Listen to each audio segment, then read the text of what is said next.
coming. My name is Susan Wolf, and on behalf of the Pueblo City County Library District, I welcome you to PechaKucha Pueblo Vol.10. Yay! Just a little bit of background if you haven't been to a PechaKucha before. It started in 2003 when a bunch of Tokyo architects decided that they needed a more streamlined presentation format to keep the other architects from talking too long. So it's true. So they developed a 20 by 20 format, limiting people to 20 slides. They can show 20 slides and they can talk for only 20 seconds per slide. So it's very fast and very concise. So this became really popular and it became an international organization, now with 700 cities participating. So we're really excited to be able to host this in Pueblo. Starting us off will be Nicki Hart. She is the owner at Multi Designs. Then we'll hear from Bret Hamilton. He is the English speech and drama teacher at Central High School. Then Carla hendrickson from the Pueblo Chemical Stockpile Outreach Office. And then finally on the first half, Bob Benvenuto, artist. So without further delay, we'll get started. Thank you.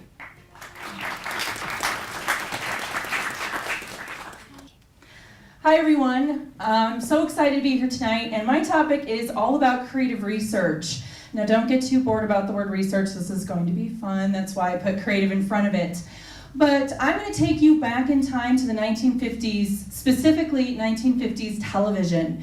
This is something that I've been researching a lot for a project, and I work with a lot of authors all over the nation and the world on promoting their books. And so this topic is going to be specifically tied to a book that I'm working on where the character and the time is set in 1955 New York City. So you're going to learn a little bit about television way back at the very early stages, but you're also going to get to see how I apply this creative research to my work as a designer, specifically producing video commercials. And the book is Just a Scroll by Julian Stone, and what I need to do whenever somebody approaches me to research something, I gotta go back in time. And this is perfect because I was not alive in the 1950s, so I had to do a lot of research on this topic. And what was very interesting to me about television in general is how this is going to work into my trailer as a whole, being able to create a moving image. So the early stages of 1950, the golden age of television, everything is brand new for people. We're moving entertainment into our homes.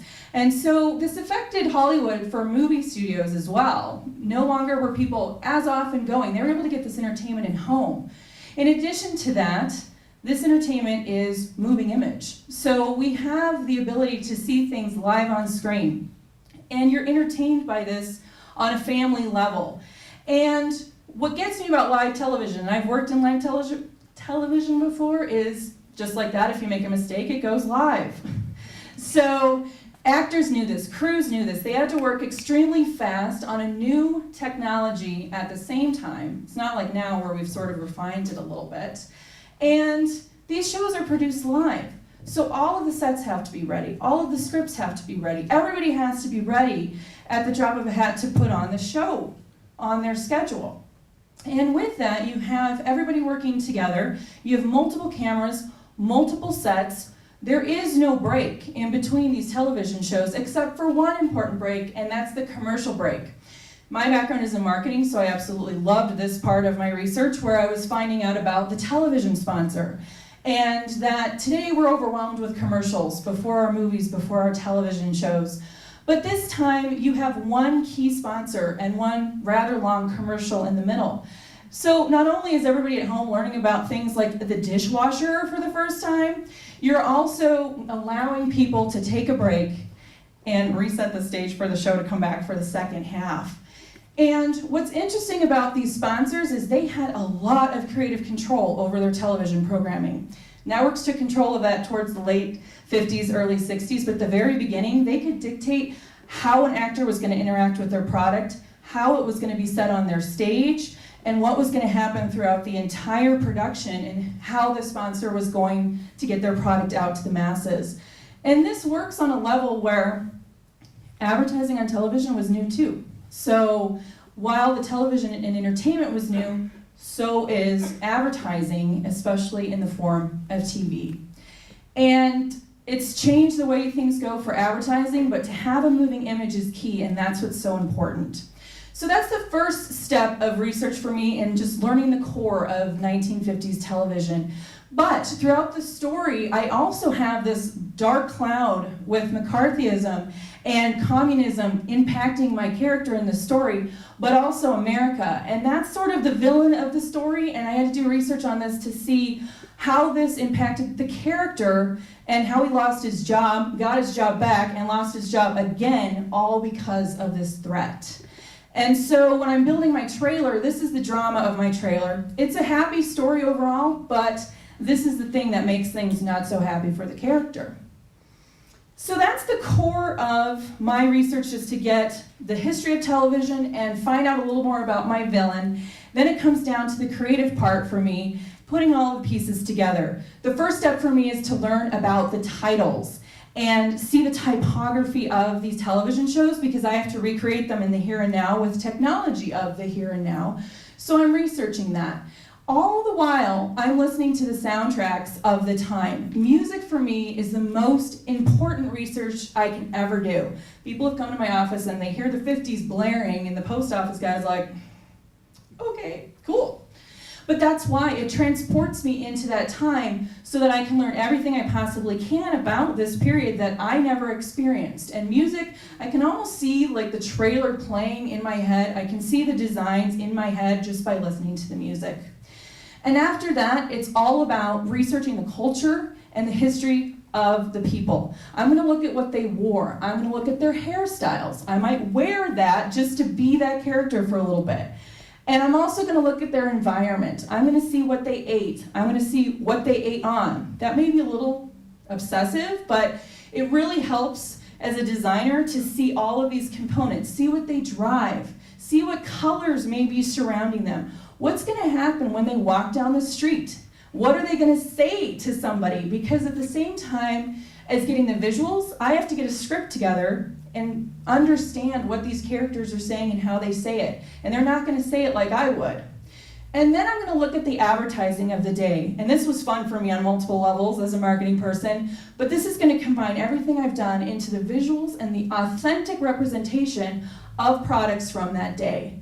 And what happens is I get to look at the type, I get to look at the color, I get to look at the images, and put it all into my final script that will become that final project. And hopefully it's a mix of modern, but also be as authentic as possible to the time frame that the book is set in. So that's a look at my creative research. This kind of plays on more than just trailers, but it's a big deal for me, and it goes throughout all of my designs. Thank you.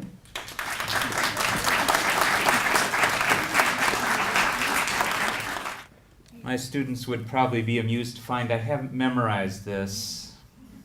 So. You're getting an F. Oh, I knew it.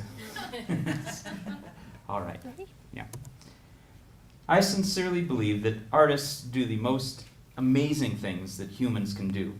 Humans are cursed to understand that their reach exceeds their grasp, and that things in their mind that their minds can imagine, sometimes their bodies can't do.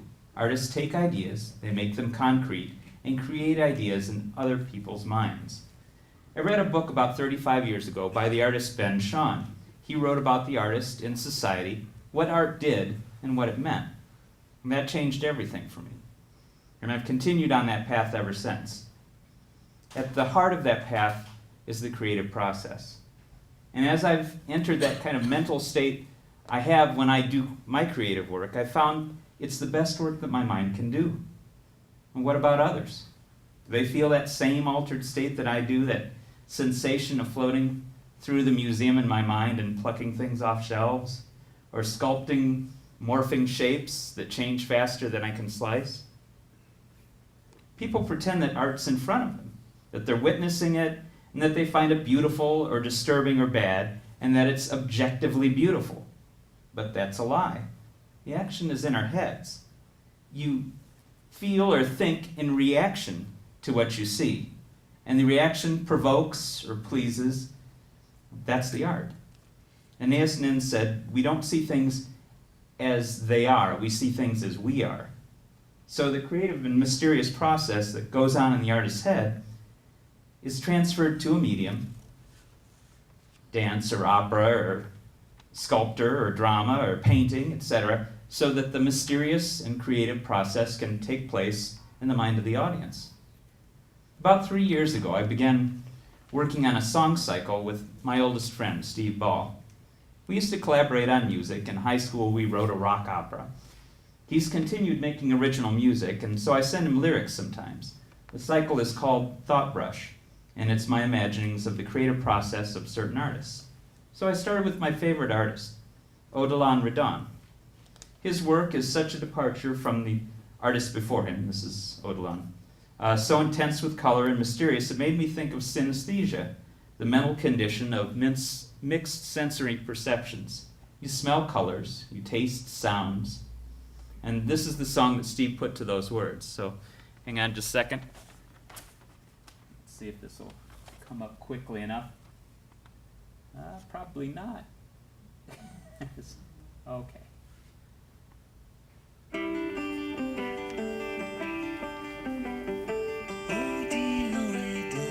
It's a little soft, huh?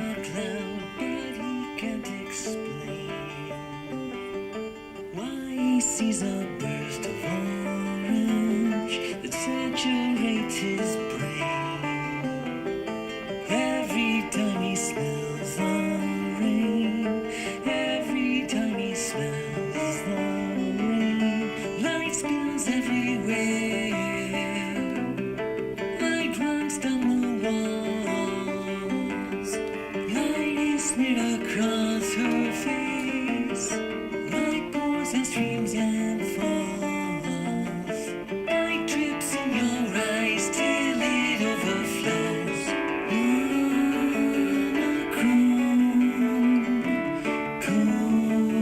Kodachrome, yogurt and styrofoam, pixels and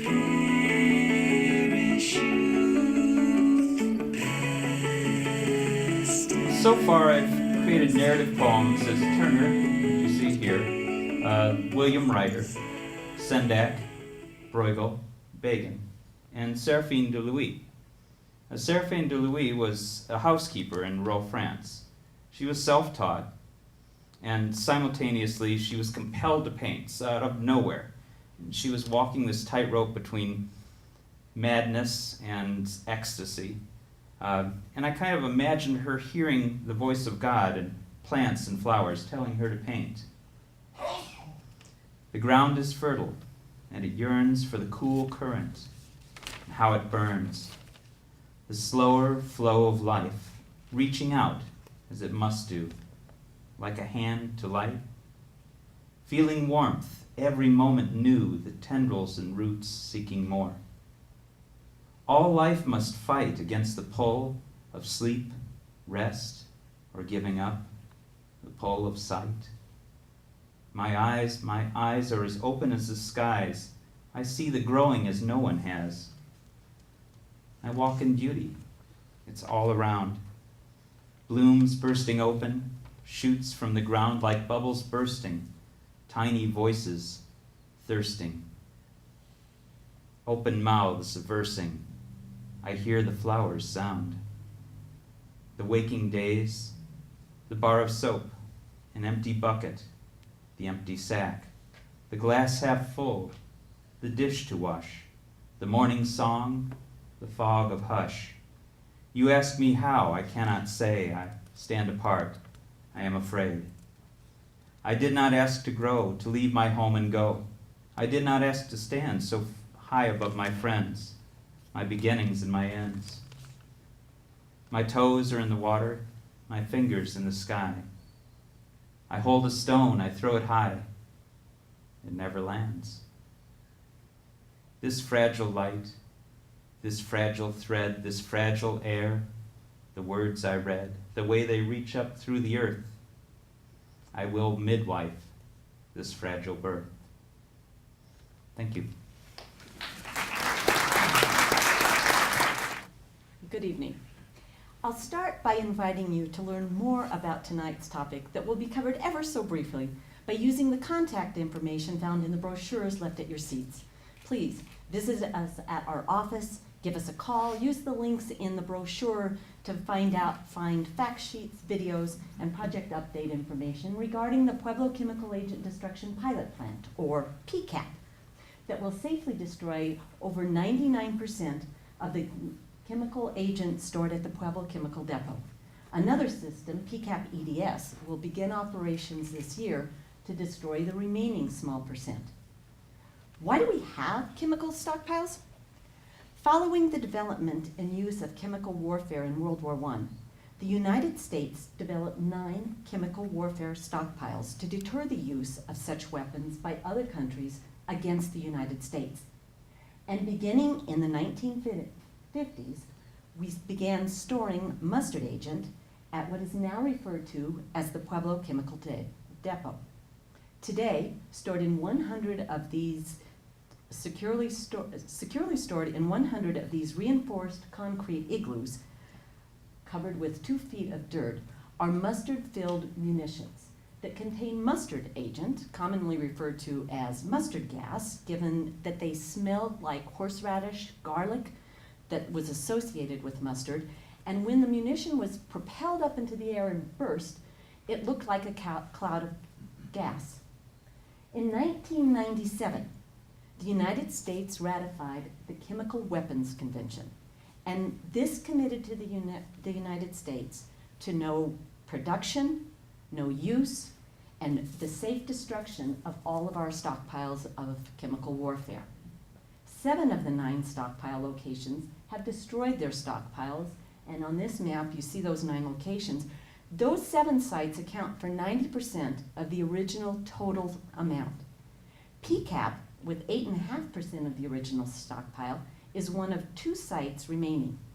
And Bluegrass, near Richmond, Kentucky, stores the remaining 1.5% of the original stockpile. So, how are we going to destroy this mustard agent? Chemistry, biology, and lots of technology. Let's look at the 5 steps that it's broken down into. First, the mustard agent is stored inside these munitions, and we have to access that. To do so, we're going to use robots for the safety of the workforce and for efficiency. When we access that, we're also going to have to remove the materials that propelled the munition up into the air, or would have propelled the munition up into the air and caused it to burst, the energetics and bursters. And we'll remove those pieces and dispose of them at a permitted facility off-site. Now, every step, we want to double check that we've done what we've said we're going to do, and once we've verified that the munition contains no explosive parts, we'll take the munition that's now just has that mustard agent and transport it using this automated guided vehicle, which uses laser technology and is supervised remotely by operators in a separate control room. This will transport the munitions to the agent processing building. And it's here in the agent processing building that we're going to drain out the mustard agent, the blistering agent, and to make sure that we get everything washed out of there, we're going to use high-pressured water at 9,200 pounds per square inch to remove any residual materials. The drained agent and wash water is then piped to these containers, and it's here that with hot water and agitation as catalysts, the mustard and water will undergo a chemical reaction. The chemical reaction causes the bonds in those molecules to break, and the elements that made up those molecules rearrange themselves. In this case, mustard agent and water will rearrange to form thiodeglycol, an industrial solvent used in the paint and ink industry, and hydrochloric acid. And so now we're going to neutralize the hydrochloric acid with its opposite pH. In this case, we're going to use sodium hydroxide, or lye. And again, chemical reaction. It's the hydrochloric acid and the sodium hydroxide molecules separate, the bonds separate, and the elements rearrange into salt and water. And we'll take the thiodiglycol, the industrial solvent, the salt, and the water, now called a hydrolysate. They're all organic. We're going to feed them to bacteria. There's their little homes. The bacteria will digest, metabolize the materials, the hydrolysate. They'll produce biosludge. We'll squeeze out all of the water and send the biosludge to a permitted landfill. And we've got one more piece. We've got that munition. It's a metal. We'd like to recycle it. And but prior to doing that, we're going to heat the munition at 1,000 degrees for 15 minutes, ensure that there's no more mustard in it, and now we'll be ready to transport it to a permitted landfill. So, briefly, quick update. We finished construction. We're preparing to begin operations in the plant in 2015. We're in the systemization phase, where we're doing final hiring, training, and ensuring that all of the procedures are in place for safe operations. Safe for the workers, safe for the local community, safe for the environment. We anticipate ending destruction in this plant in 2019. Again, I will be here afterwards for questions, but I want to encourage you to access much more information from our office, where we have a few displays across Union Depot, near Union Depot, and to look at the information so that you can find out more by accessing the web. Thank you so very much for this opportunity. Thank you. While driving into town with his parents, Jason stopped to let the engine on his dad's car cool. He climbed the utility pole to get more bars so he could text his girlfriend that he was on his way. His parents waited anxiously by the car.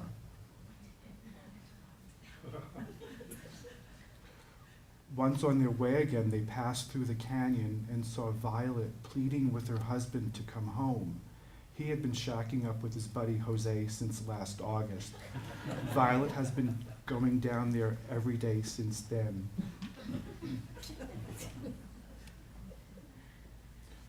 When they got when they got to town, they saw people in the street looking up at the new NSA drone flying about. It scared many of the townspeople, but it was a decision made by the council as a way of making the town more safe. Shelby, who was not paying attention to the sky, was on another first date. She always took her little dog Taffy along for protection. After about 20 minutes, both Shelby and Taffy knew there would be no second date for this guy. Aside from the drone over downtown, the social media authorities had finally zeroed in on David's hideout.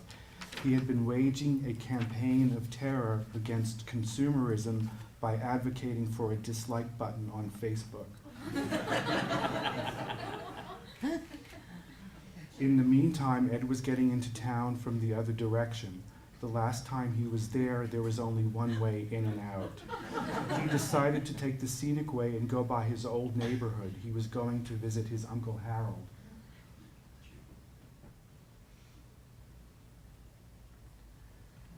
In the trailer park where Ed lived, a boy was left with his little sister. His mother was at work. The kids got hungry and were trying to make something to eat. When they started using Mom's pans, the kitchen blew up.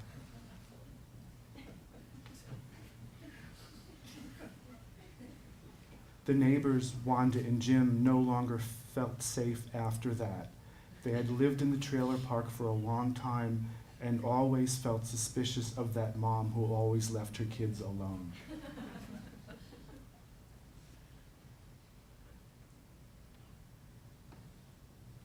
Ed checked into a motel on the edge of town. The couple in the room next to him had been on the road with their grandson for the last 10 months. They were having a great time, even though the couple lost their pensions in the crash of 2008.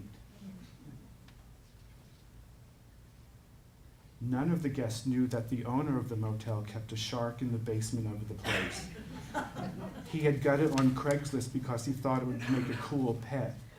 The shark liked to eat the snakes that the owner caught in the canyon.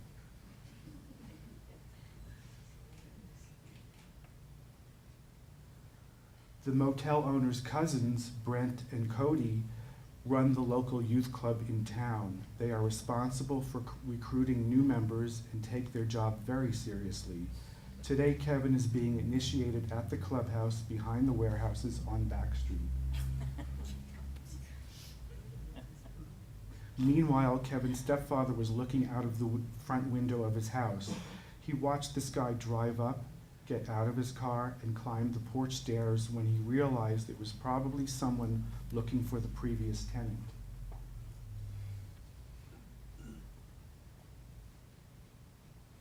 When Ed got to his uncle's house, he found that Harold had given up on his lifelong quest for knowledge. Harold was a professor at the college and always tried to expand the minds of others in any way he could.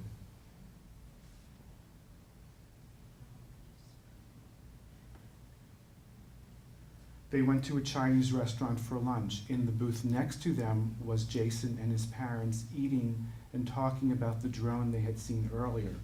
Both parties witnessed the disagreement between the women in the parking lot.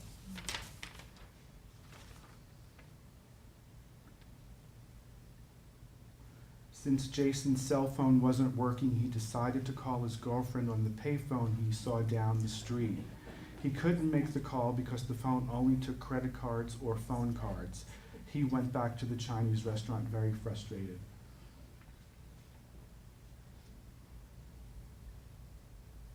The call would have gone unanswered. Jason's girlfriend was consoling her mother, who was prone to have anxiety and panic attacks whenever she looked out the window. This time it was lasting longer than usual.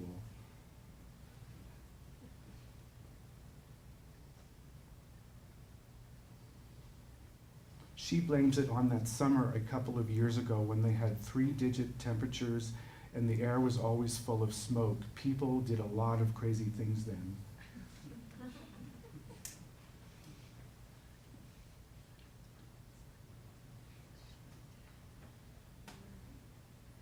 It was the same summer Fred walked out on his family because he was tired of them reminding him of the reality of his situation. He knew he could do better on his own.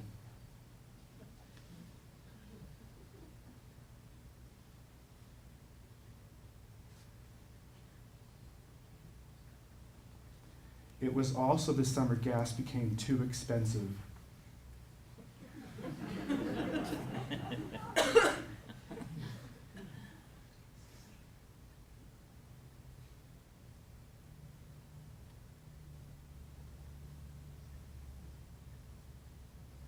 And it was also the summer Andy was not looking forward to returning to school because he was scared for his own life. Thank you.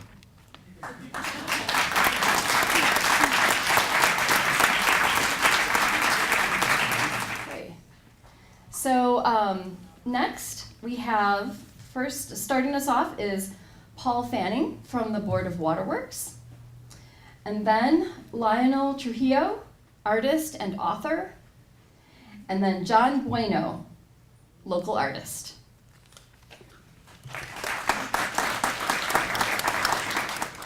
What do you know about H2O? It falls out of the skies and makes the rivers flow.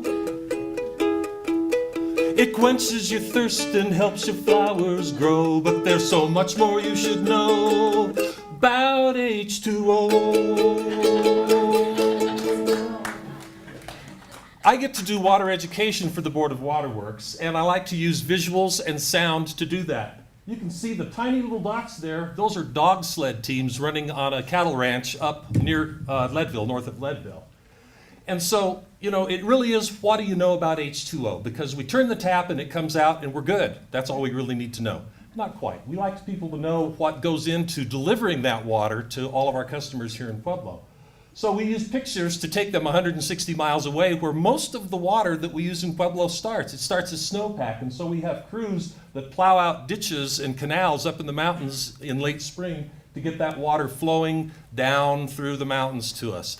And it's important for people to understand, whether they're a kindergartner or a high school student, college student, or any of you here, not too many grade school kids here, to understand what goes into that, what brings that here.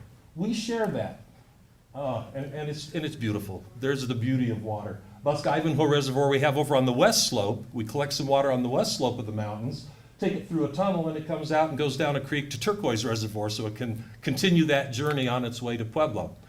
The Colorado water law states that all of the water in Colorado belongs collectively to all the people of Colorado.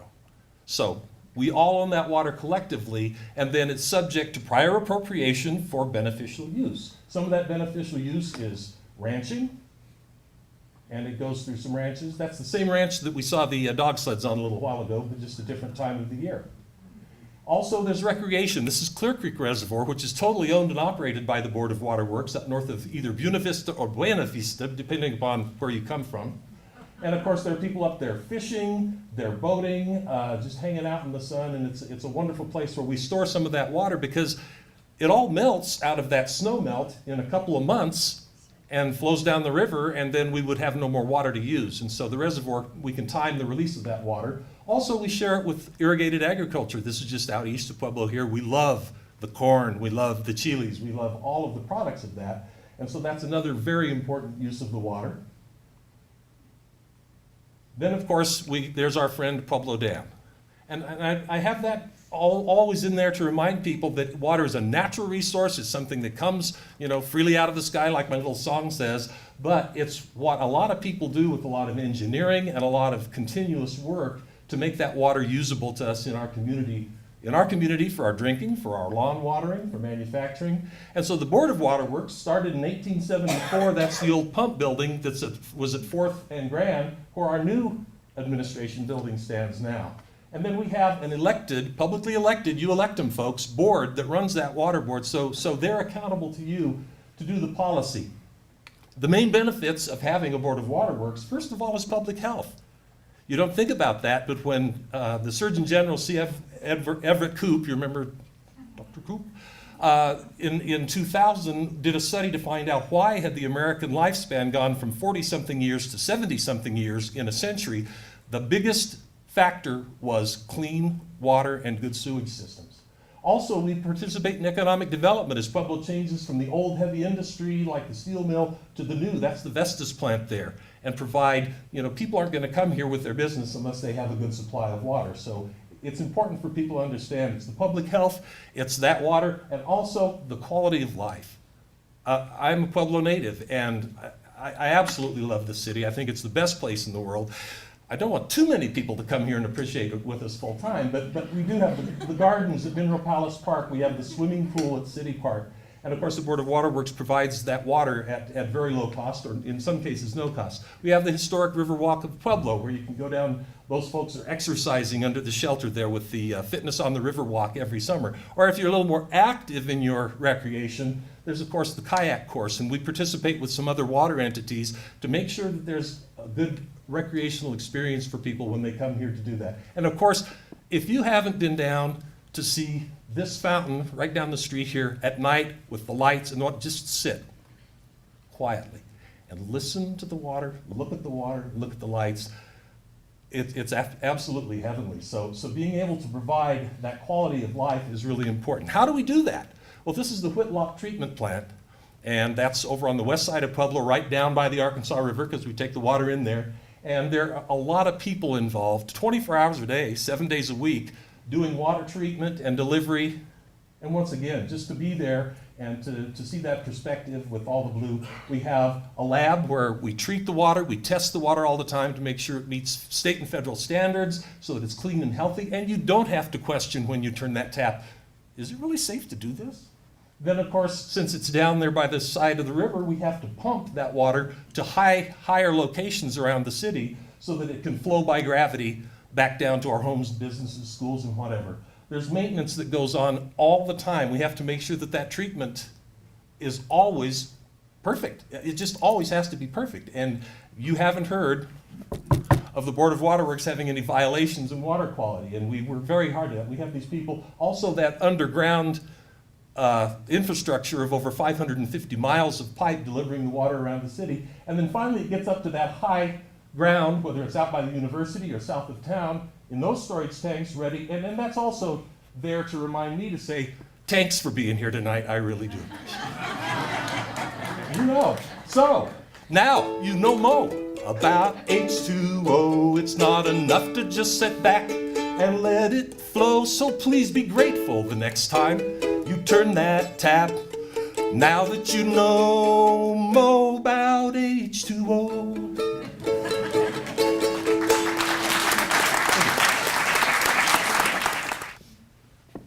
In my short presentation, I'll tell you about 3 metal sculptures I have created, some inspired by the Aztecs.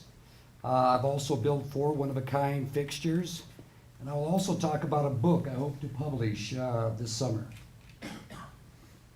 After running a nonprofit for 30 years, I went back to school, got a degree in welding, and started Trujillo Steel and Restoration. And that's my website. Please go by and check out my product. The first sculpture that I created was Tonacci's Rolex. It's 40 inches in diameter. It's made of steel and brass. I finished this piece in December of 2013, and by strategically placing some of those metal pieces, I got us 10,000 more years. The next piece I called the Mayan Taxi Driver. It's 3 foot wide, 4 foot high. It's made of steel, copper, brass, and silver. The patina is a 2,000-year-old technique called Japanese brown. I titled this the Japanese Taxi Driver because the guy looks like De Niro saying, "You talking to me?" The third sculpture, the love of my life over here, Diana, titled this one Dinner with Thelma and Louise. And I hope to finish that this month. The next piece is a bench. It's 60 inches long, made of 100-year-old beams that I reclaimed from a raised building. It's super heavy duty, and you can put 8 fat guys on there, it'll never move. The next piece that I made, it's a garden cart / patio table. It's 60 inches by 32 inches. And the back wheels are wooden spoke wheels from a Model T Ford circa 1920. And the front rubber casters rotate 360 degrees. The next piece, I saw an old Mission Gate down in New Mexico, and I wanted to replicate it. It's 43.5 inches wide, 52 inches high. The redwood stiles and rails are all doweled together, and the iron escutcheon plates and the steel rods add a rich detail to it. And then I mounted it on a steel tube frame for strength and security. The next piece is the Colt 45 sideboard and end table. The tops are made from reclaimed rough-sawn floor joists, 100 years old. The steel frames are finished in gunmetal blue, and there's genuine 45 caliber casings right in the ends of that. My book, when I turned 60, I start waking up at 4 o'clock in the morning. I couldn't sleep, so I started writing Bikers, Beaners, Borrachos, and Dreamers.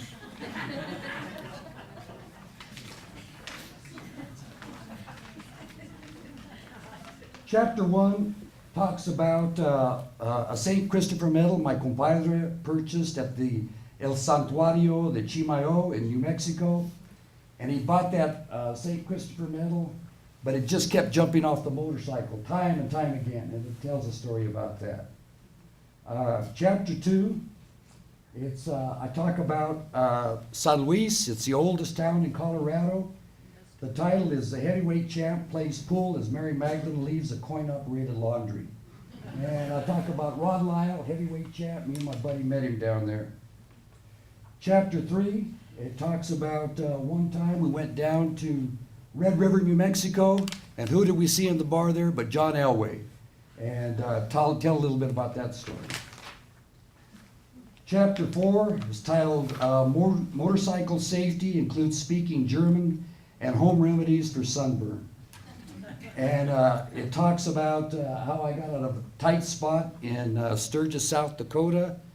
There was a German Hell's Angel that was kind of torqued off at me, and he'd never seen a Mexican speak German before, and that's how I saved my behind that time. This next slide, these aren't anybody, nobody I know, but it's called Winnebago Bikers, and I used to ride with some crazy vatos from the San Luis Valley, and one year they had some very heated words with some yuppie bikers, and it talks about that story. The next chapter, chapter 6, is the first time I knew I was a Mexican. I was growing up on the west side. I must have been 6 or 7, waiting in line at the YMCA, and this clerk was looking at me squinty-eyed, and he said, "What nationality are you?" I said, "What?" He goes, "What nationality are you?" So I put my towel under my arm, looked him in the eye, and said, "I'm a minnow."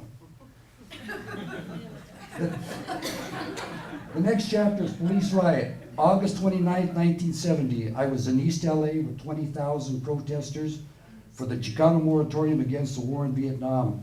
Me and my buddy were tear gassed, thrown in jail with Al Gurley, Corky Gonzalez, and a month later we were in basic training for the Army. San Luis Valley, my roots go back there over 150 years. Both my grandparents were pioneers in that area around the Medano and South Fork, and I talk about South Fork and the San Luis Valley. Chapter 9, Topper, the horse that couldn't swim. As I stepped out of the stirrup of my horse, it reared all the way back, went down an embankment, and drowned in the Rio Grande River. But I stepped out of that stirrup, and I'm here to talk about it today. Chapter 10, some of those dreams that you had, you know, I dreamt I had a beer with Jesus, and it talks about that conversation. After one of my editors read the first manuscript, he said, "Lionel, you're just like the Chicano Forrest Gump." So again, thank you so much, and thank you.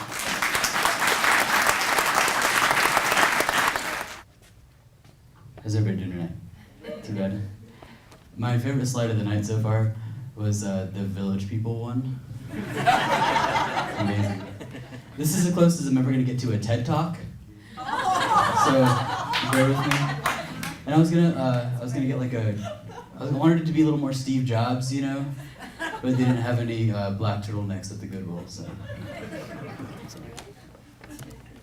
All right, hello, how's everybody doing? My name is Jon Bueno. I'm a 27-year-old human being living in Pueblo, Colorado. I've been a part of the local music and art scene here in town for about the past 10 years as a musician, comedian, and graphic designer focusing on event info and gig posters. On any given day, you'll see my work hanging in various coffee shops and windows throughout the city. I'm here to talk with you today about what it's like to promote yourself as an independent artist. I'm a firm believer in the DIY or do-it-yourself ethic, which I learned from being a young man going to basement punk rock shows. Like-minded people for years have said that they don't want to play the game of going through a major label or a comedy club anymore. And with a little luck and a little hard work, you can do the job yourself, you know. Unfortunately, we as independents are up against a system that kind of marginalizes the independent artist. Big money tends to hold all the cards, and big money tends to make all the rules.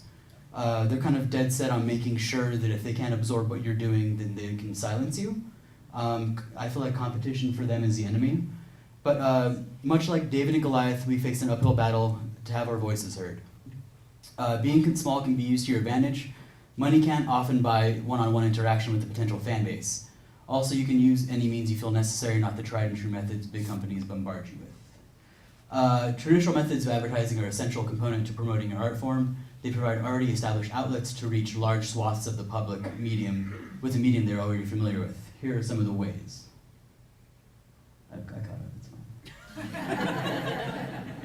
All right, the first one is going to focus on print media and newspaper listings. Print is far from dead, despite what you may hear. There are plenty of free ways to publicize your event just by making a few quick calls to your local newspaper entertainment editor. Local listings are a great way to let people know about your event, with the plus being that having your event published in a daily tends to lend credibility to the situation. Business cards. There's absolutely nothing better than the simple gesture of looking someone in the eye, shaking their hand, and letting them know exactly what it is you're doing there. They're cheap and effective, I've always found, and they're super portable, and they're forward-thinking. Yep. All right. Posters are one of the most valuable tools to an independent artist, I've found. They're cheap to make, they're easily transportable. The modern event poster is gaining traction in the world as its own form of art, actually. Put that community posting board to use, is what I always like to say. No need to pay hundreds of dollars in ad costs when you can do the same thing for yourself for about 10 cents a copy. Getting out into the streets, you can make a personal connection. If you can do that, promoting, that's the most effective way to do so. Making a poster and putting it online will only get you so far. We may be addicted to our mobile devices at this point, but studies do show that we as humans take in information from our everyday interactions much better than any other way. Radio, if you're an independent artist, try seeking out the help of your local college radio station or NPR affiliate. They're almost always more than welcome to help you out with a radio interview or to play your music. They're too interested in getting people involved with their local art communities, and this is always a great win-win situation. After every event I tend to host, I like to make sure I stick around and talk with people. You can give them the business card I just talked about, let them know about your upcoming events. You attract a lot more flies with honey than vinegar, I've always thought, you know. It doesn't make any sense to distance yourself from those who might want to be interested in what you're doing. And shameless plug time, guys. Tomorrow at Phil's Radiator down on Union, we have an excellent comedy show featuring Denver comedians Sam Talent, David Bory, and Chris Carpentier, along with locals Clint Stewart, Previn Marquez, and myself. It's $5, shows at 9, adults only please, presented by the Wild Cousins crew. All right. The actual work itself is a great promotional tool. Unfortunately, it has a tendency to be overlooked as a huge component of effective advertising. If you're in a band, make up some free download cards for people to get your music. Unfortunately, there's no money to be made in album sales anymore. It has to be done by ticket sales and merchandising. As great as those methods are, they do not reach younger target audiences nearly as well. Thanks to Al Gore, who actually invented the internet, we have a bevy of new methods and outlets to let the world at large know what we're getting into.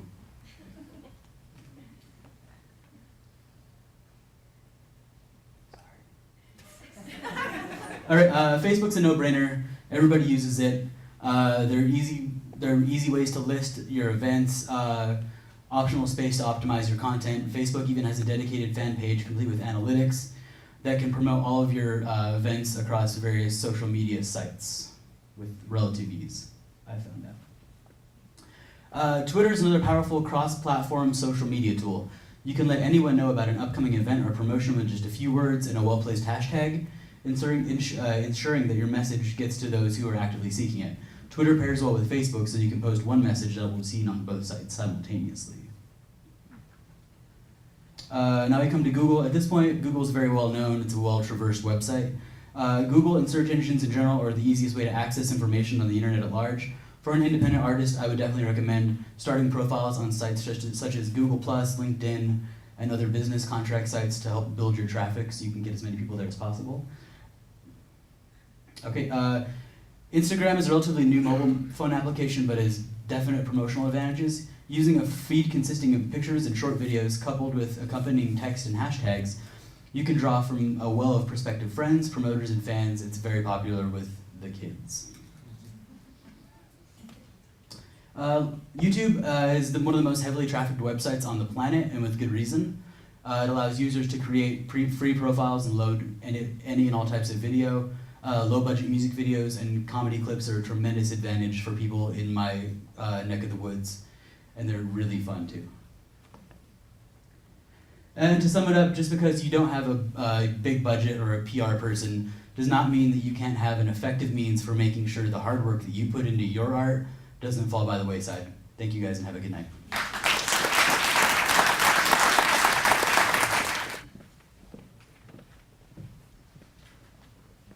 Okay, if you have a question, just raise your hand. I'll come to you with the mic. Sorry, it's right. Everybody's in the dark. up here. I'd like to know what you're gonna do with the facility once you've processed all the mustard bombs. The mustard, sorry. So the facility, in the 70s, the United States stopped actually producing any kind of chemical warfare. And in the 80s, began thinking about destroying it. And in the 90s, we signed the treaty that commits us to destroying all of our sites. As part of that treaty, anything that comes into contact with any of the chemical warfare is to be destroyed. So parts of the facility could remain once the mustard agent, which I don't know that I ever shared was a blistering agent. Did I share that? It was on there. Okay, so it's a blistering agent. It's a non-lethal weapon that was used in World War I. And once when it's been chemically destroyed and turned into the thiodicglycol, and then we have this organic material, then it's sent off to the biocell reactors. So parts of the plant won't have to be destroyed, but anything that came into contact with the mustard agent is to be destroyed. Shot.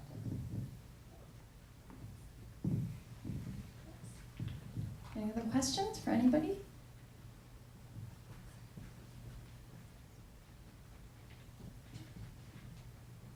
Or Bob, did you create your artwork for the presentation, or is this kind of a theme that's ongoing? It's kind of an ongoing,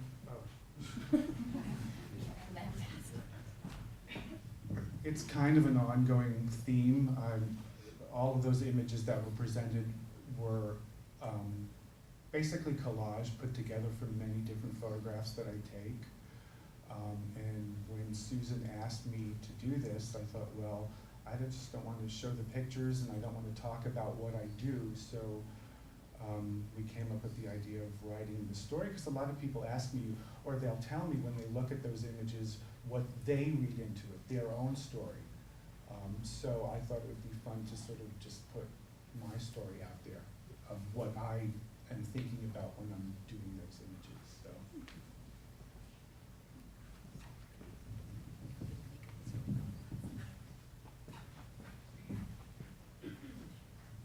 Question for Ms. Hart. Is your business in town, and how do you meet the people you do this for?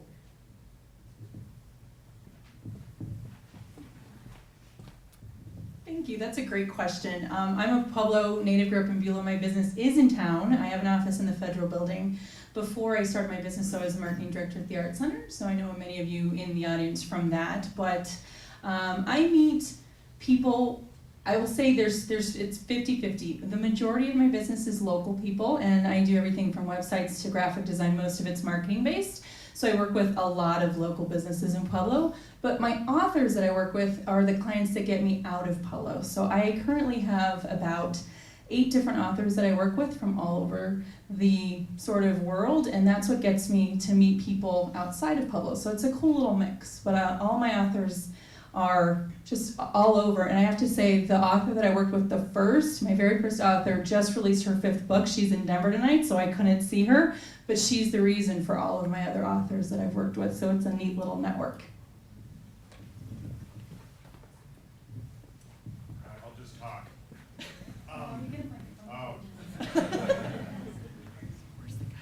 After all the mustard agent is destroyed, what happens to the chemical depot itself if we no longer need a military facility to protect chemicals if you destroy them all?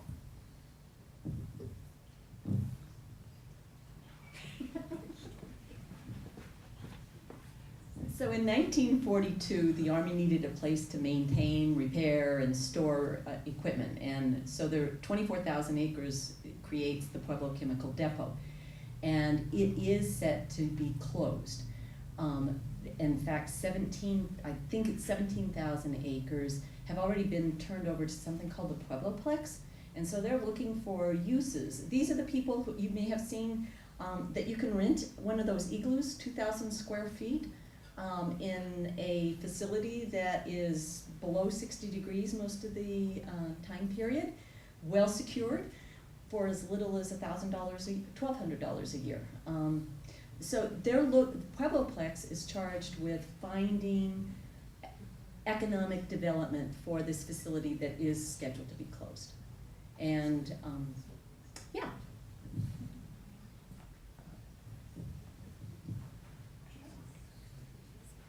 I actually have a question for Bret.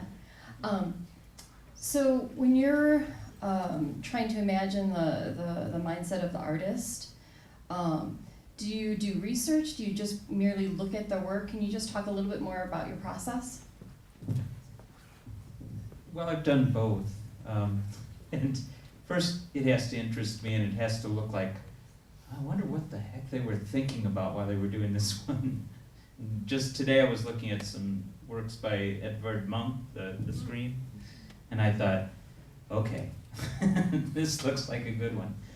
But I mean, that's part of it. And sometimes I look a little bit into their past and sometimes I just say, okay, I'm gonna make this up.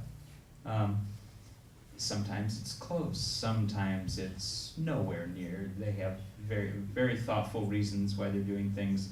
They don't find themselves in a different position. I think the movie Seraphim, when I finally saw that, the one that you heard the poem about, she really had this religious epiphany, and she would just go into these states of ecstasy and paint. And she had to. She didn't have any training or anything. So she really fascinated me and got me interested in the whole idea. Any other questions? Oh, yeah.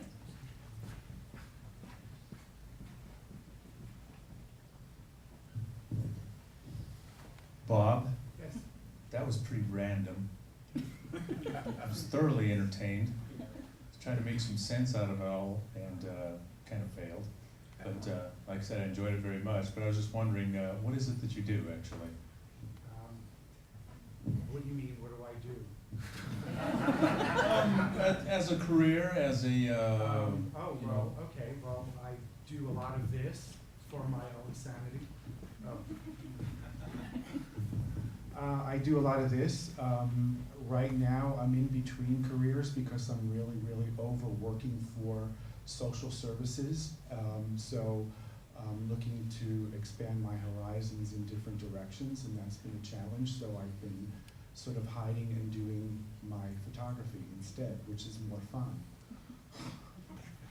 Okay, does anybody have a question?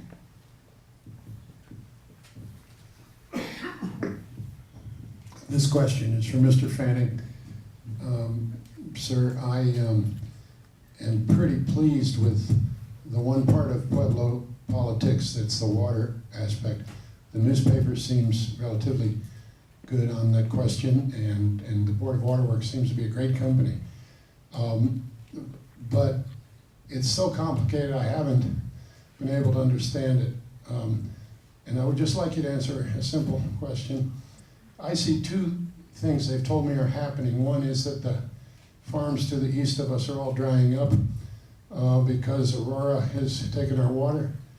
And then, like even today in the newspaper, it said there's all this money in the southern development system that's going to bring water to those people. Now, who's winning? And which way are those two trends? How do they balance or not balance? I'm sure glad you asked a simple question.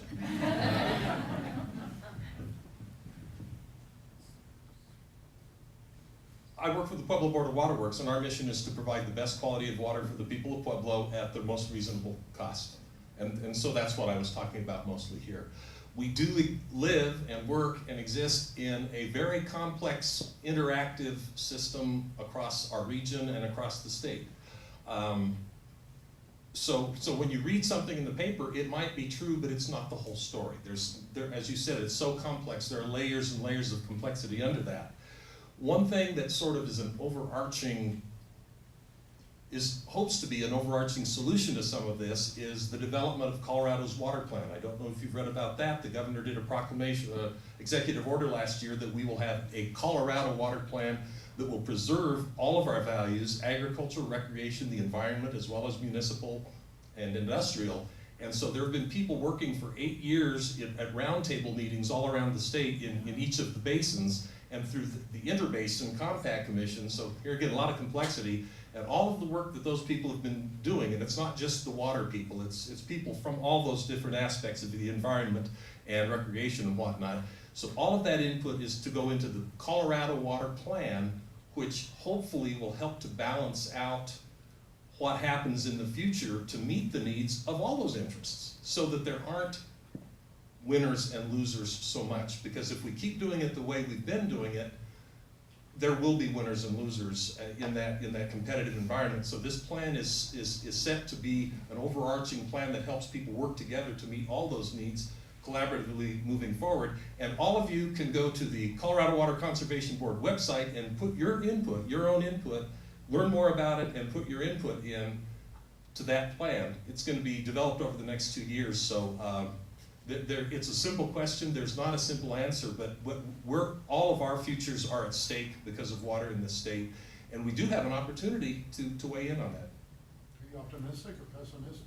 I'm very optimistic because I get to work with a lot of those people, including people from Colorado Springs and Aurora, who are not actually monsters. They don't have horns and fangs and things. It was really surprising me to find that out. So, but I am very optimistic because we've got a lot of really good people working across the state to solve this very difficult problem.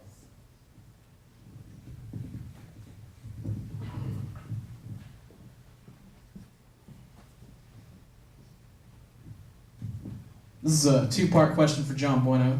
Who are the Wild Cousins, and can you tell me more about local comedy?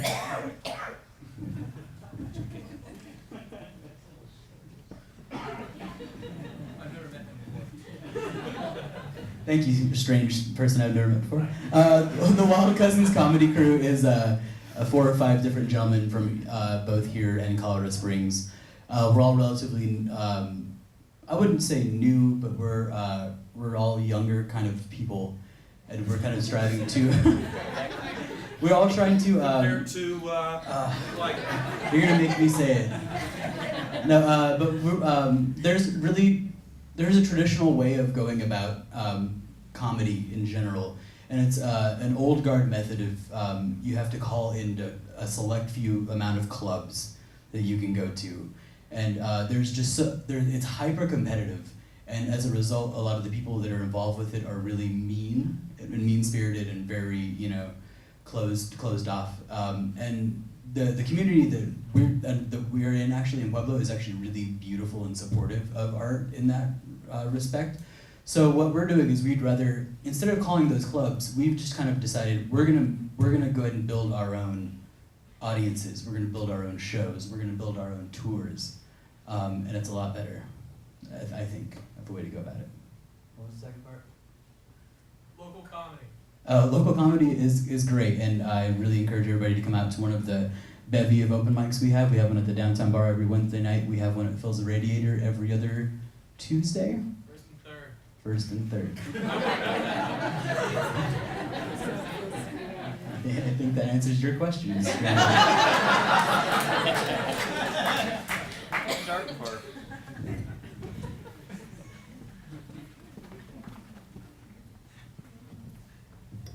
I'm going to put you on the spotlight again, Jon, one marketer to another.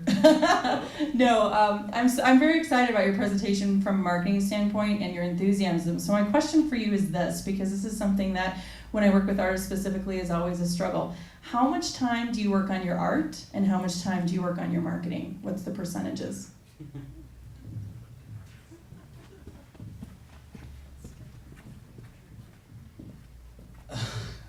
Okay, I'm just gonna go ahead and say I don't work on my art nearly as much as I should. I have like a full-time regular job and stuff like that, and but I think marketing is such a huge part of it, and it's really easy to not market your events well, or to have really poor design for a set events, stuff like that. I'm gonna go, if I had to give it like an actual number, I would say it's like a 60-40 maybe on art. Like art barely wins, I think. I don't know. Good It's answer. kind of, yeah, thank you.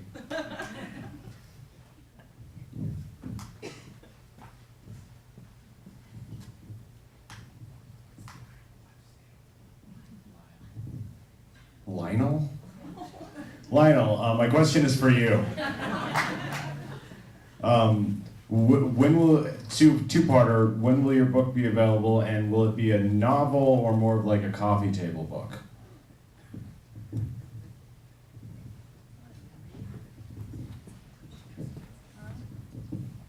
Well, I hope to publish my book this summer, and it's my first book, so I don't know if it's going to be a novel or a coffee table book or what it's going to be.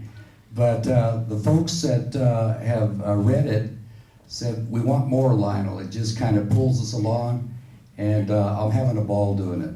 Thank you.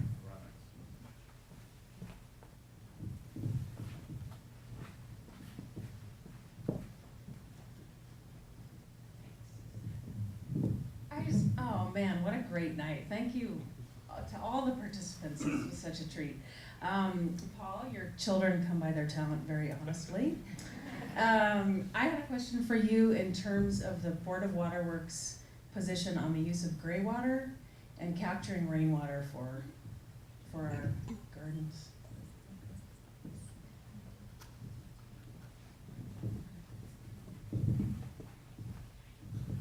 I'm going to answer those questions in reverse order, if I might. Colorado water law states, because of that prior appropriation doctrine, that the water that falls, you can use it once and then let it go. And you can't capture it, because that modifies the time frame of when it reaches a downstream user who also has a right to use it. So Colorado water law makes rain barrels, oddly enough, in a drought, stricken area, illegal. The second part of that answer is I'm not aware of anyone who's ever gone to prison for using a rain barrel in Colorado. The way things are going in the future, that's not a promise. You didn't hear that here. The other piece is that last year a law was actually passed to allow the use of a limited level of gray water recycling for landscape use and whatnot. So the state is trying to develop standards. The state health department is developing the standards for that water, and then it'll be up to each local community to rule on how that can or can't be done. So watch the news. That's a developing situation in Colorado. Any other questions? This is for Mr. Trujillo. What did Jesus have to say?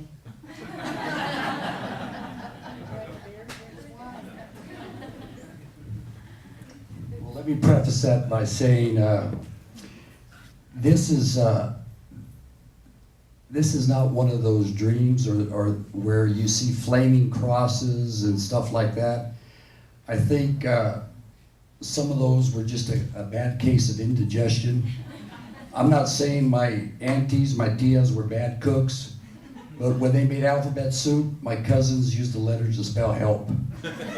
So this was just, it's just a conversation. We talk about everything from Tim Tebow to the time that I was in Catholic school. So you'll enjoy the read, I think.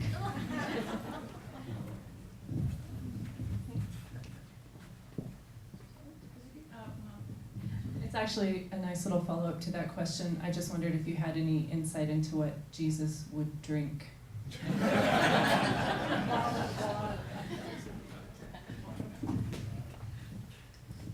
Well, I start that chapter by saying Jesus and I are sitting in Taos, New Mexico on a wooden bench, and we're ordering Bud Light. Any other questions? Okay, thanks. Thank you very much. Everybody did an awesome job.